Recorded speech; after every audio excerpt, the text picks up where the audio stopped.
আসসালামু আলাইকুম দর্শক, প্রতি মুহূর্তে দেশের মানুষের মুখে মুখে নানান ধরনের গুঞ্জন, নানান ধরনের গুজবও উঠছে। কি হতে যাচ্ছে, কি হচ্ছে, দেশে কি ঘটতে যাচ্ছে, সেনাবাহিনী কি করবে, সেনাবাহিনীর কি করা উচিত। আমি দুটি ছোট্ট ঘটনাকে কেন্দ্র করে একটু সহজ ব্যাখ্যা করার চেষ্টা করি। আপনারা হয়তো অনেকেই খেয়াল করেছেন, 2 দিন আগে আন্তঃবাহিনীর জনসংযোগ পরিদপ্তর আইএসপিআর থেকে আইএসপিআরে নির্মিত একটি ডকুমেন্টারি দেশের সবকটি স্যাটেলাইট চ্যানেল, বিটিভি এবং প্রত্যেকের ইউটিউব চ্যানেলে এটি আপলোড করা হয়েছে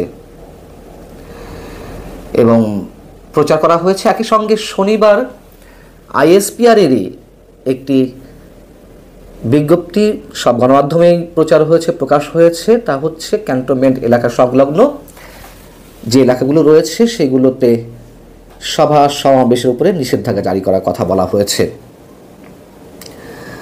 দুটি বিষয় আমার কাছে বেশ তাৎপর্যপূর্ণ। প্রথমে যদি তথ্যচিত্র নিয়ে আলোচনা করি, সাদা চোখে এটি অনেকের কাছে মনে হতে পারে এটি সশস্ত্র বাহিনীর কর্মকাণ্ডের উপরে একটি ডকুমেন্টারি। এমন তথ্যচিত্র যে সশস্ত্র বাহিনী এর আগে করেনি বা টেলিভিশন চ্যানেলগুলোতে প্রকাশ করেনি তা কিন্তু নয়, অবশ্যই করেছে এর আগেও। তবে এবারেরটি আমার কাছে একটা আলাদা ইঙ্গিত বহন করে।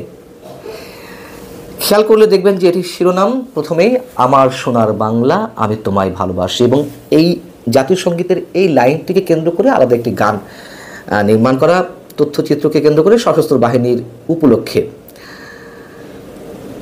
যখন বিভিন্ন দিক থেকে আমাদের জাতীয় সঙ্গীতের উপরে আঘাত আসছে, জাতীয় সঙ্গীত কেউ কেউ গাইছেন, তার সামনে দাঁড়িয়ে আরেকটি পক্ষ অমুকের দালাল, অমুকের এজেন্ট বলে তুচ্ছ তাচ্ছিল্য হুমকি দেওয়া হচ্ছে, তখন আমাদের জাতীয় সঙ্গীতের প্রথম লাইনটি সশস্ত্র বাহিনীর এই ডকুমেন্টারিটিতে ব্যবহার করা খুবই তাৎপর্যপূর্ণ। আপনারা যারা তথ্যচিত্রটি দেখেছেন নিশ্চয়ই খেয়াল করেছেন যে এটি গতানুগতিক। এই জন্য গতানুগতিক বলছি যে দেশের বিভিন্ন প্রাকৃতিক দুর্যোগের সময়ে সশস্ত্র বাহিনীর সদস্যদের, সেনা, নৌ, বিমান বাহিনীর সদস্যদের যেই মানবিক কাজগুলো, জীবনের ঝুঁকি নিয়ে যে মানুষকে উদ্ধার করা বা মানুষের মাঝে জীবন উদ্ধারকারী সামগ্রী পৌঁছে দেওয়া, সেগুলো এখানে তুলে আনা হয়েছে। এখানে 5 আগস্ট অভ্যুত্থানে সেনা সদস্যরা যে সাধারণ মানুষের কাতারে এসে দাঁড়িয়েছিলেন তারও কয়েকটি দৃশ্য এখানে তুলে আনা হয়েছে। এবং 5 আগস্ট সেনা প্রধান প্রথম যে বক্তব্যটি দিয়েছিলেন জাতির উদ্দেশ্যে, যেটি সব টেলিভিশন চ্যানেলে ব্রডকাস্ট করা হয়েছিল, টেলিকাস্ট করা হয়েছিল, তারও একটি খণ্ডচিত্র এখানে তুলে আনা হয়েছে। এগুলো দেখানোর মানে কি? যদি সহজভাবে প্রশ্ন করি, বিষয়গুলো সহজ অনেক। এই মুহূর্তে আমাদের সামনে মানুষের মুখে মুখে সবচেয়ে, দেশের জন্য সবচেয়ে স্পর্শকাতর এবং আলোচিত ইস্যু কোনটি? নিশ্চয়ই রাখাইনের উদ্দেশ্যে বাংলাদেশের মধ্য দিয়ে তথা কথিত মানবিক করিডোর দেওয়ার বিষয়টি। এবং এই করিডোর দেওয়া হলে দেশের স্বাধীনতার সার্বভৌমত্ব হুমকি মুখে পড়বে, এটি মোটামুটি মানুষ স্পষ্ট একটি ধারণায় পৌঁছেছেন।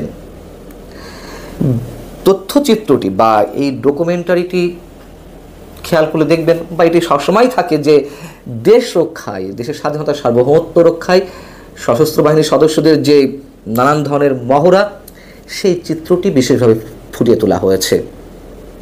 এবং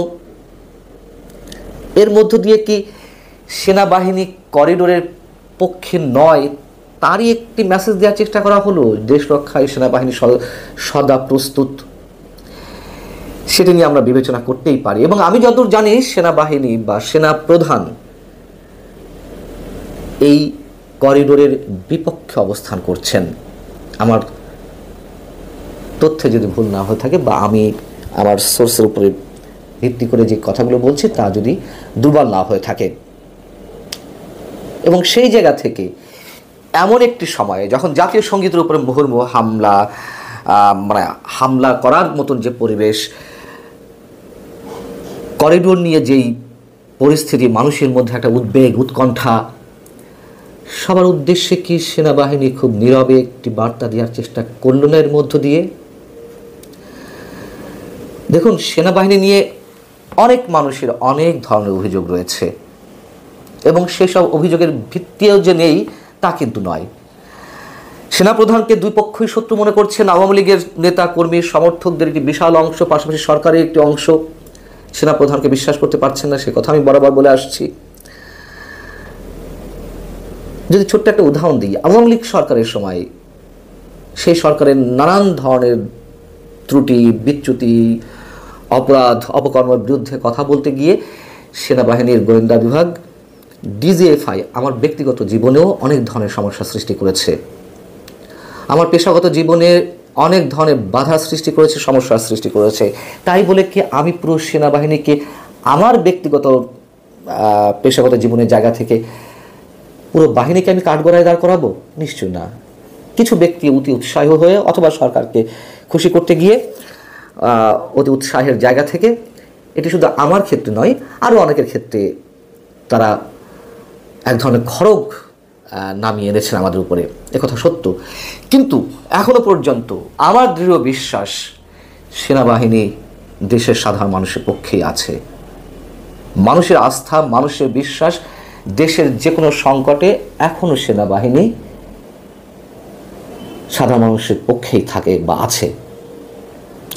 এবং শুরুতে যেটি বলছিলাম যে হঠাৎ করে সেনাবাহিনীর পক্ষ থেকে একটি নির্দেশনা জারি করা হয়েছে, সশস্ত্র বাহিনীর পক্ষ থেকে আন্তঃবাহিনী জনসংযোগ পরিদপ্তর আইএসপিআর একটি নির্দেশনা জারি করেছে যে 18 মে থেকে, রোববার থেকে ক্যান্টনমেন্ট এলাকা সংলগ্ন বেশ কিছু এলাকায় সভা সমাবেশ নিষিদ্ধের কথা সেখানে জানানো হয়েছে।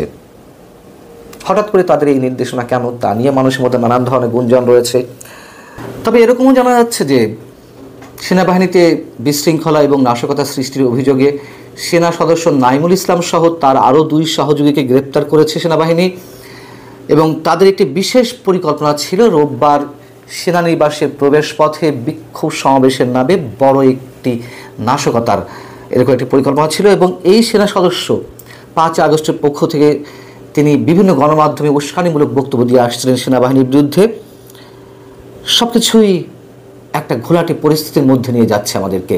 হয়তো কিছু একটা ঘটছে, এটুকু নিশ্চিত করে বলতে পারি।